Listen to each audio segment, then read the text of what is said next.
Welcome to the Candle Business Coach Podcast, a show about the craft of candle making and small business. I'm your host, Kirsty Allen, and I'm a candle maker, mum of three, and kindness advocator. Join me as I dive into all things candles and small business and deliver advice and tips to you in episodes every Tuesday and Friday. Are you on the list to get my daily motivation emails?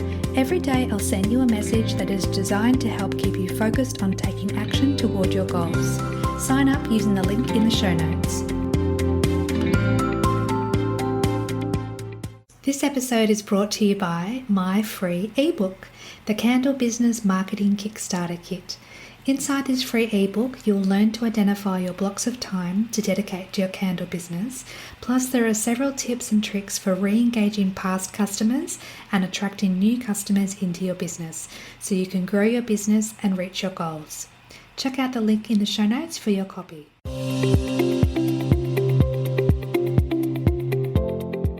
Welcome back to the podcast, my friend. Today we have the very lovely Tara Cantwell from Cantwell Interiors to talk to us about home fragrance and why candles and fragrance are essential in our homes. So Tara, would you like to say hello to the listeners and tell us a little bit about yourself? Thanks, Kirsty. Hello, everybody. You've started with, I reckon, the hardest question. Tell us a bit about yourself. And I was just saying I don't quite feel like I'm grown up yet, and I don't quite know who I am 100% all the time. So I'll just say at this stage, I'm an interior designer. I have twins and they're 12 years old at the moment, so going into high school and all the fun and games of that.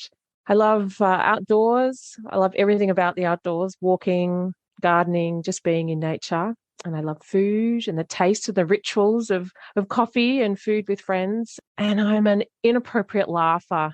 Too loud, too much in public, in strange places. And I apologize to anyone that's had coffee with me in public and I've called attention to us inappropriately. I love that. I love that you're being true to yourself and reflecting on who you are as a person. I love that. So did you want to tell us about how you got started with interior design? What sparked that career for you? Yeah, so I'm a late bloomer to interior design, and there are a few people that say that's what they always wanted to do, but I've had an early career in community services, working with people, working in disability, in aged care, in healthcare, and managing volunteers, managing staff, and it was very engaging and all-consuming, and I felt that I was really craving something creative in life. And so I started drawing, and I was trying to do colouring in and drawing flowers, and I loved it, but I wasn't very good at it. Didn't stop me from imagining I was going to create a whole business with my drawing skills. Then I tried painting, and I wasn't very good at that either. And I knew that I wasn't going to have any business in that direction. And I did a bit of a Brené Brown, I think it was a values exercise, and I found that the moments that I'd been most happiest, that had sparked the most kind of joy, was around interior design, was around moving furniture or buying rugs or painting elements of the house, not just mine or my parents or anyone else that would let me go near their house. And so I thought, I'll test it. And I did a short course, and I loved it. I loved the homework. I loved even the bits that everyone said was awful. And so I thought, I've got to pursue this. And so I just kept taking steps towards it. I kept studying more, and I set up a business and did that part-time as well as still working part-time, and eventually made the move to full-time.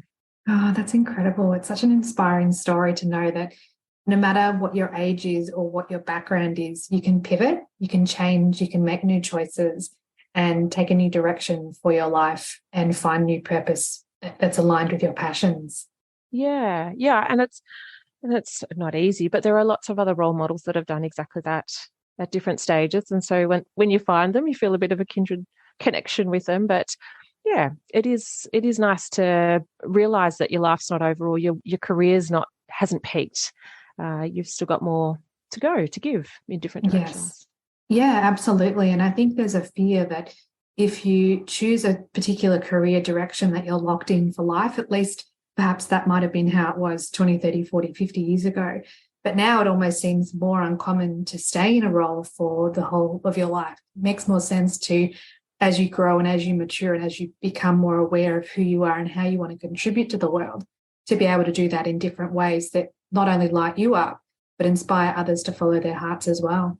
Yeah, I think so. I think so too. There's that book, I think, where the crawdads sing. I think it's something on Netflix as well. I think the author was in her 70s when she first wrote and published that book, or got it published. Oh, that's amazing. So inspiring. Yeah, I love it. So tell us a little bit about your business. So it's called Cantwell Interiors. We can assume that the name that you chose for your business is relevant to your surname, but tell us a little bit more about what your business is all about. Yeah, sure. So I started out doing sort of mainstream interior design stuff, and I still do renovations and design and decoration, and recommending painting schemes and helping people with renovations and building plans. And from my previous work in community services, realised that perhaps that wasn't hitting all the marks for me. And so Cantwell Interiors now, we focus on wellbeing in interior design. We look at all the ways that your home can work for you, for your reducing your stress or helping you sleep better or helping you work in your office better. So there are some really cool ways that you can make that work for you. If you're going to do a redesign your bedroom, then you may as well make sure that it's not just beautiful, but that enhances your sleep as well. It's about that holistic approach as opposed to just the visual aesthetic. You're actually bringing in all the different senses and all the different ways that you can experience being comfortable in your own space, but make it beautiful at the same time. Yeah, absolutely. Because our home has such an influence on our mental health. It's one of our basic needs and requirements is to have shelter, and it's really strongly connected to our identity. And so we don't realize just how powerful the aesthetic effects of our home has on our well-being as well. Not just the physical elements, but the prettiness of it as well, because it's a reflection of ourselves. Yeah, exactly. So what is one of your favorite things about what you do? Like, why is this your passion? I didn't realize it until I got into it, just how powerful one of the elements was. And it was when I'd completed a design with someone for the first time, like early stage, not quite the first time. And they were so proud. They were so excited to see this transformation in their house. And I lived that joy with them. We both welled up a little bit, had tears in our eyes. And it was like, how you want to be the best version of yourself. People do exercise to look the best themselves or to feel the best way of themselves. And it's the same with your home, when you can create or edit, I suppose, your home so that it is the best version of itself. People love it. And that energy and pride that you get is just so powerful. So that's my favorite part, is that end bit where they, oh, wow, I love it so much. And they do, because what we do in Cantwell Interiors is make sure that people are part of that journey as well. There's no grand reveal at the end where they haven't seen any of it. They've made choices. They've connected with tile choices and, even boring bits, they've had a say in it. So when it gets to the end, they're proud. Yeah. Because they've had that collaboration along the journey with the guidance of someone such as yourself to show them what's possible and what's available as different choices out there.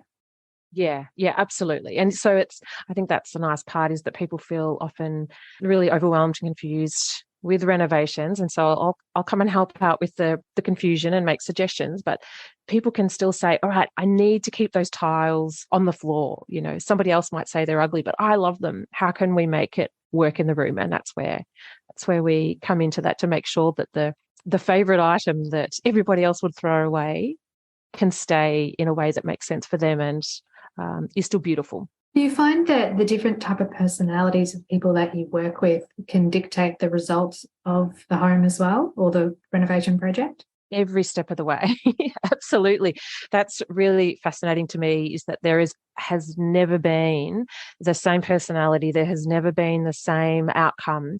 And I cannot pick it, in terms of going into the renovation. I can't say, oh, well, this is just a bathroom, therefore this will happen, this will go, and we'll do this. The personality is infused into the room so significantly. And that's both my greatest challenge and both my greatest joy is helping the personality. It's like a puzzle, I suppose, helping the puzzle of the personality work into a design. So what are your goals for your business? What do you want to achieve long term or even short term? I'm still finding out lots of things that I'd like to work on and play with in this space, Kirsty. But maybe I've got two tracks that I'm focusing on. One track or one avenue is that I still love working with clients. I love that individual focus, and even small little jobs, as long as somebody gets some joy out of their home and that is excited by the renovation, then I want to still keep growing my business in that sense.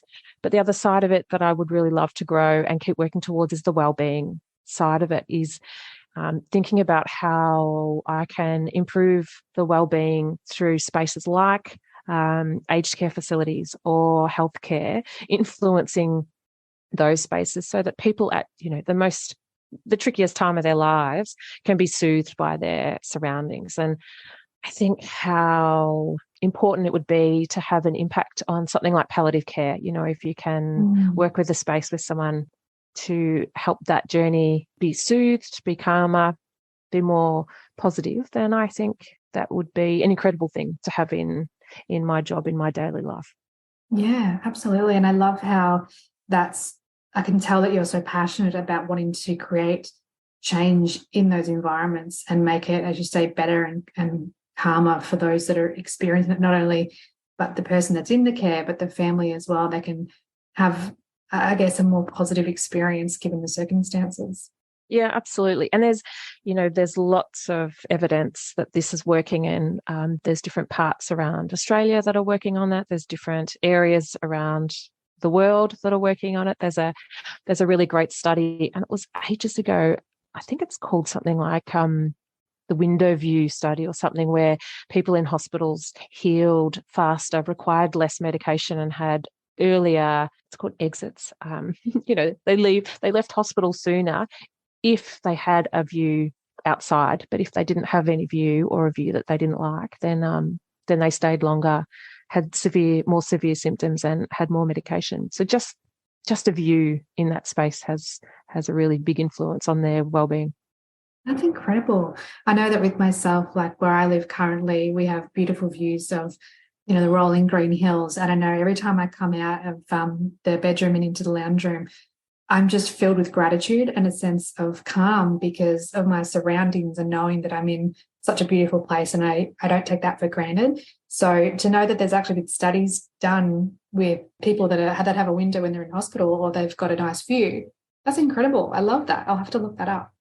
Yeah, I'll send you the links, and perhaps we can put some of them into the show notes too. So yeah, that other people can see. absolutely. So speaking of well-being and how we treat ourselves in the home and how we want to, I guess, take care of ourselves with our surroundings, I'll swing this conversation into the candle realm.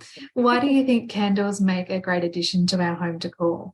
There's a few different ways that candles can influence it. One is around their shape. I know that there's 1,000 different shapes that candles can come in, but the traditional shape being the cylinder or something round. So a round shape influences us in terms that it helps us feel cozier, calmer, more relaxed. And so if you have typically a room that might have, maybe it's floorboards that have got straight lines, maybe a rug that is a square or rectangle, then the round shape of the candle has the ability to soften the room and help it feel more relaxing in an otherwise perhaps more straight lined and serious space. So there's the shape.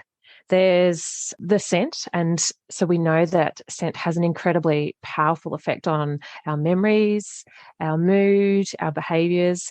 And I think I was reading that scent is processed in our limbic system, which is responsible for mood, emotions, and behaviours. So, I think about how powerful it is a memory scent can be, and how it shifts you immediately into the good memory or the bad memory or the good space or not so good space. Then that, just one candle has such a powerful influence in your feeling like your decor is positive. And light, when they're lit, people pay big money for gorgeous lamps that have mood lighting, and when there's candles around that you can light for that beautiful ambiance. That's such a good answer. I love that. Because it's true though, because when you light a candle, you don't light it and then walk away. You light a candle and you bask in the glow. You enjoy the scent. You usually, take a bath or have a glass of wine, or you have guests over, and it's part of the, as you said, the ambience of having that candle in the room. it almost becomes like another personality that can influence how you feel. Because if you're feeling really angry, you're less likely to light a candle. But if you're feeling in it's more of a pensive or contemplative mood and light a candle, and then you sit in that space of contemplation and then maybe journal, you're in a totally different energy space to when you were before. So I love that candles have such a beautiful and positive power over us. Very much. And, particularly around that ritual and routine of candles there. And I still make a wish when I blow out my candles. So I'm 45 and I still expect that wish to come true, that sheer ritual of blowing out the candle. And we've had this really great experience. I've been in a co-working space and the leader, and it's online. And so we get together and we have accountability to each other and we work for 2 hours together online, just via Zoom. And the leader lights a candle at the start and offers that we can do the same too, to know that we're going to work our butts off for the next 2 hours. And so now, whenever I come to my desk and office, if I'm feeling like I'm procrastinating or dithering around a little bit, if I light that candle, it immediately changes my behaviour into I'm going to get my work done. So even if you are in a less than positive mood, that ritual can improve your behaviour. Oh, I suppose same. I was thinking about it. If my kids weren't home for dinner the other night, and so my partner and I, we had just a normal dinner, meat and 3 veg, but we lit a candle on the table and it felt like a romantic dinner out all of a sudden. So they're so powerful for ritual as well as that scent and, the prettiness of them. That's so good. Why do you think fragrance is important when it comes to interior design? The fragrance, because it has such a direct link with our memory and our feelings and our emotions, the fragrance that you choose has the ability to influence that almost more strongly than perhaps other senses that we have. So I connect it with the theory around biophilic design in interior design. So that we have, it says that we have an innate connection with nature and we desire to see nature, feel nature and be around it. So in our homes, the more links to nature that we have, the more relaxed we feel, because that's in theory where we're supposed to be. So that's, timber furniture and having plants inside and a nice view. But when you're thinking about fragrance, it's the same with fragrances in nature. So lemon flavors, herbs, cinnamon, whatever it may be. So, when you have those fragrances, you can relax, you can, innately connect with nature, and therefore your stress is lowered, your mood is improved just by having those fragrances. When you start your candle business, there are so many things to consider and research along the way, especially when it comes to choosing the right suppliers. Long Story Short provides all your design and printing needs, from your logo and branding to designing and printing your product labels. The quality is exceptional, the customer service is amazing, and prices are very reasonable. They're the only label company I recommend, so check out their website or send them an email today to get started. hello@longstoryshortdesign.com.au. What are some of the common mistakes that you see people make when choosing fragrances and candles in their homes? It's what I see and what I smell, Kirsty. So I have quite a sensitive sense of smell, I think. And so anyone that has too strong of a fragrance or perhaps too much of it, so too many candles or a plug-in smell that is really strong and blowing out, it's that strong smell that really hits me. It's I suppose overpowering. it's so overpowering. And the same with something cheap. So people make the mistake of buying something cheap that is often artificial in its fragrance, in how it's made. And it's that sort of cheap car deodorizer fragrance that is meant to cover up all manner of sins. And it just doesn't. I suppose the same thing is maybe a mistake would be trying to cover up bad smells with something good. It just doesn't work. Yeah. Open a window instead. Yes, exactly. Let the fresh air in, yeah. Yes. Can you share with us some of your favourite fragrances and candle scents for different rooms in a home? Yeah, for sure. So, look, I think anything with a nature fragrance is always going to be my favourite for every room, connecting back to that biophilic design principle. But anything that links with the room's purpose makes us feel more at home and at ease. So therefore, I suppose better mood or calmer. So, food-related smells in the kitchen, nice food-related smells. So, that's perhaps lemon, herbs, cinnamon, whatever it may be. And I'm not quite sure what other smells belong in bathrooms or bedrooms, but perhaps more citrus in other areas. But certainly you connect the fragrance with the room's purpose. And the same with nature and design is you sort of connect colours in nature with the room's design. But I will link you to this other strange little study that the fragrance influences or can influence our body temperature. So certain fragrances have been shown to make us warmer and certain fragrances have been shown to make us cooler. And so if you had, I don't know, a basement, that you had done up to be a TV room or something that always felt chilly, if you had fragrances of black pepper or red chili, then apparently, according to the research, we would feel warmer. And on the other side of it, if you had a room where you wanted to be cooler or feel cooler, then you would have scents of eucalyptus, thyme, and cinnamon, apparently decreases our body temperature. Yeah, no, I'd love to have a read of that study. That would be really interesting. Yeah, they were talking about that they wanted to influence global warming that way, but I wasn't sure you could get a whole country or several countries all having fragrances of eucalyptus and thyme everywhere. Yeah, and at the same time as well. Right. This is a bit of an out-of-the-box question, but what fragrances would you recommend for open home inspections? I love this one. I love thinking about this in a little bit more detail because we tend to assume the traditional, muffins and cookies and fresh coffee or something. But again, there's been some studies around this and they say that as long as you only have one fragrance, so don't confuse potential home buyers with lots of different fragrances, try and stick to the one because studies show that if there's too many fragrances, our subconscious is always trying to work out where they're from. What's that fragrance? And where did I smell that last? And so their mind is on where they know it rather than on your house.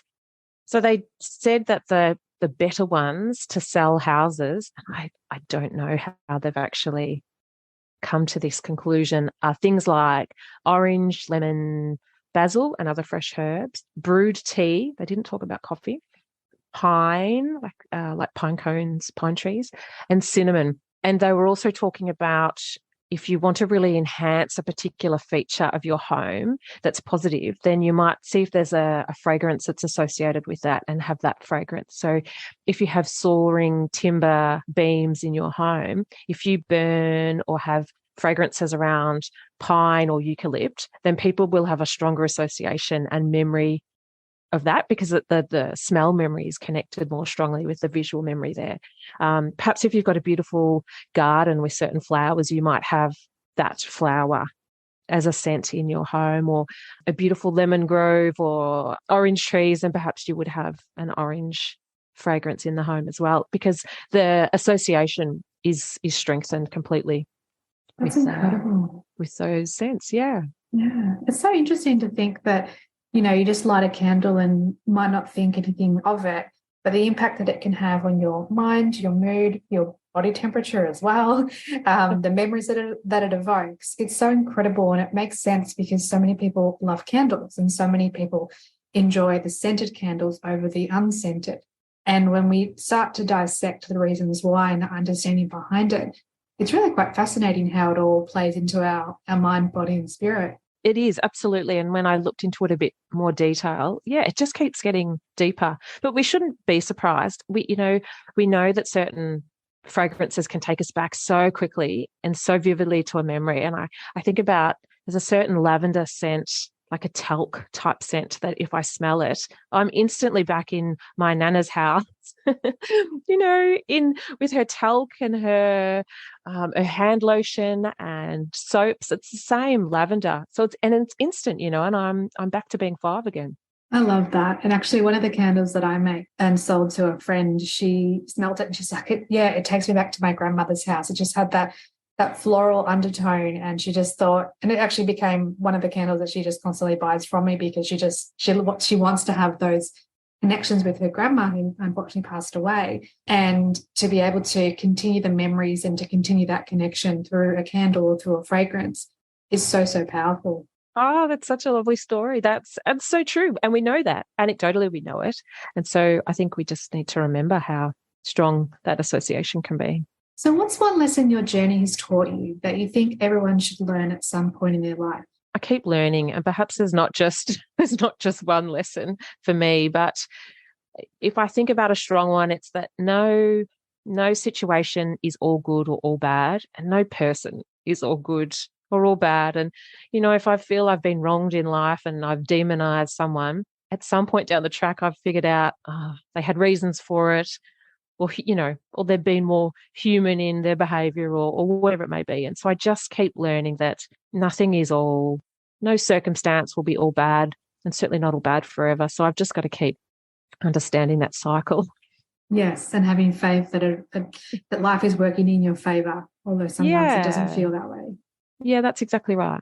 What gives you motivation to keep going when things get tough? When I'm feeling a bit down, there's nothing I can say to myself. There's nothing other people can say that will get me out of that funk. But every time, if I know that I go for a walk in nature somewhere, away from main roads, or sit in nature, then that's a big influence to getting me back on track. And a good sleep. I'm obsessed with everyone having a good night's sleep. And that's the superpower, I think, for me, for getting back on track if things are a bit tough. Yeah, absolutely. And I've said before on the podcast that I'm a huge advocate of the daytime nap.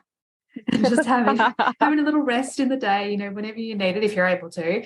Hard when you've got kids, but if you're working as well, you can't really duck under your desk at lunchtime and have a snooze. But just finding that space and giving yourself the permission to rest and know that you're not escaping your responsibilities. It's more of an intentional choice of taking care of yourself. Oh, absolutely. There's so much research around sleep and how ruined you can be without getting the right amount for you personally. So yeah, absolutely.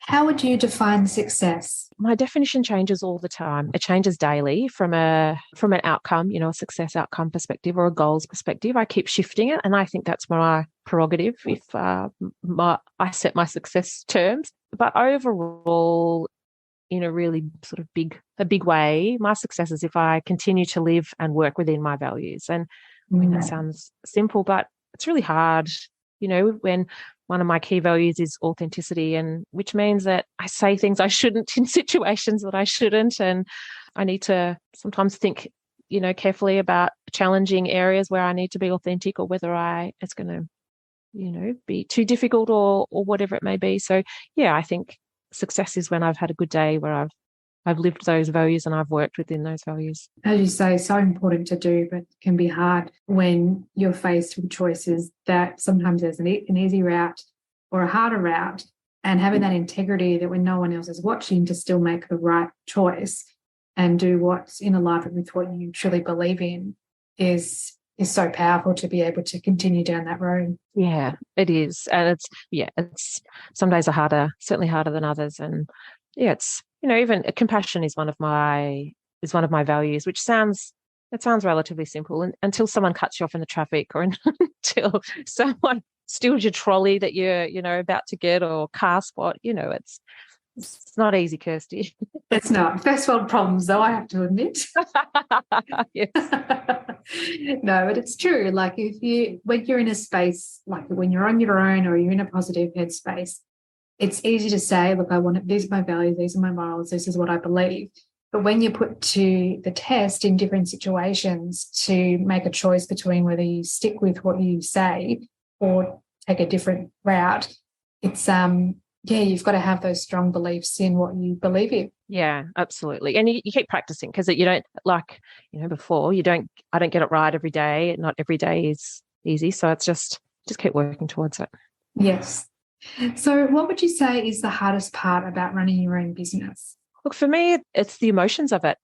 You can have the success side of it and certainly achieve your goals and moving along. But the insecurity is when those success outcomes or those values are connected to you personally. If a client doesn't like the work that I've done, that's my business. That's my my research, that's all of my energy in that space for that home. And so I think the personal stakes are really high. And that's the trickiest thing, is that you're so personally invested, not just financially invested, but you're personally invested. I know that when it comes to making candles and speaking to different candle makers, we have so much pressure that we put on ourselves to make the perfect candle, the perfect product. And when we go to a market, for example, and we have all our products on display, and there are customers that are walking past us, not interacting, not purchasing, not even coming up to smell the candles, it can feel like such a personal hit to your ego, because you know you've put so much love and energy and time and money and energy and resources into creating these products that you want everyone to be in love with them, or just as much love them as you do.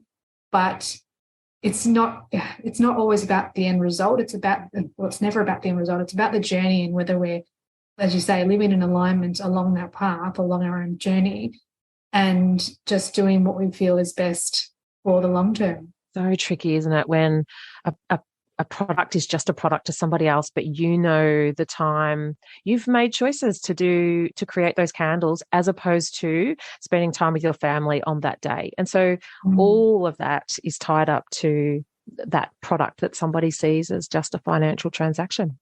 Yeah, exactly. The different levels of perspective, that come into it are so vastly different. And I know before I became a candle maker, I would never even look at whether the candle had wet spots or frosting, or if the wick was perfectly scented, or if it had paraffin or any of that. I would just go, oh, that's a pretty candle, and I'd buy it. There'd be no real thought into it. But then when I became a candle maker, and when I speak to other candle makers as well, it's all about making this perfect product. And if we don't achieve this incredibly high standard that we set for ourselves, we feel like we've failed, when really the end customer most likely is not going to notice whether there's a wet spot on the candle or whether it's got some frosting, and it doesn't affect the burn of the candle anyway.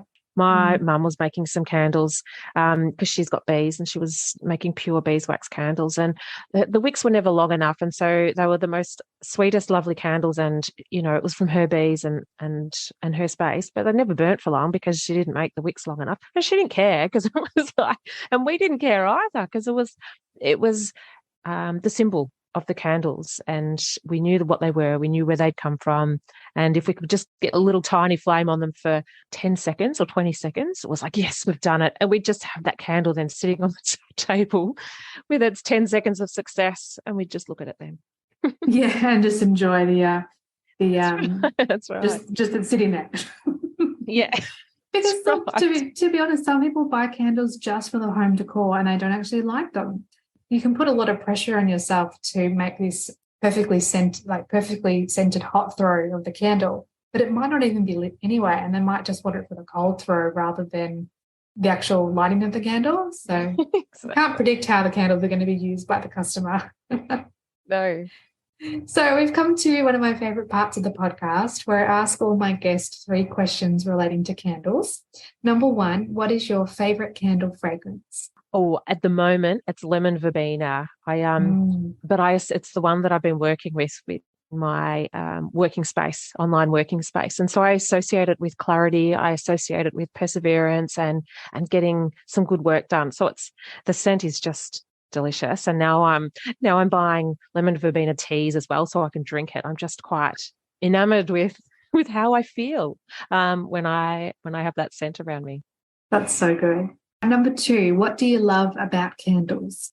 I love their influence over behaviour. I love the ritual element of candles. Like I said earlier, I love that universally people blow out candles and make a wish. I love their symbol of romance and mindfulness and nurturing and calmness. So I like that you can light it and immediately have a behavioural result or a mood result. So powerful. Yeah. And number 3, what is one piece of advice you'd like to give to other candle makers during their journey? Feels a bit cheeky for me to be giving advice to somebody, or, for people where I don't know lots about the business, Kirsty, but perhaps I would just say that I would like candle makers to understand that the power of scent and fragrance, and it's not just a product, it's not just a pretty thing that's nice to have on a shelf, that if they understood how powerful, like psychologically powerful for well-being, that that they would feel a little prouder and more confident in the product. That's so true. Having confidence in your ability to make a candle or a reed diffuser or something that will fragrance someone's home, knowing that you can give it your all and give it your best and make a candle that's going to have a positive impact on another person is just so, so powerful. Yeah, absolutely. Well, Tara, thank you so much for being on the podcast today. I so appreciate your time and your energy and your wisdom when it comes to fragrance and well-being and interior design. For the listeners that would like to get in touch with you, where can we find you online?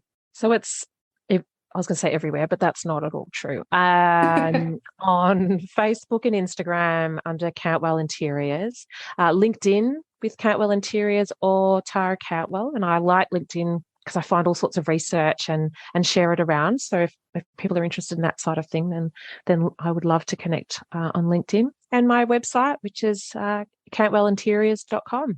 Perfect. So I'll put all of the links in the show notes so everyone can click through and learn a little bit more about yourself and your business and just, to connect in with some research, because I think it's just so important to educate ourselves on the impact that we can have by creating these beautiful candles. Yeah, very much. Yeah, thanks, Kirsty. Thanks everyone for listening today. I hope this episode added value to your candle making journey.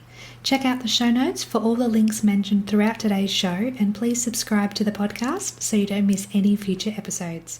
Thanks again for listening. Have a beautiful day.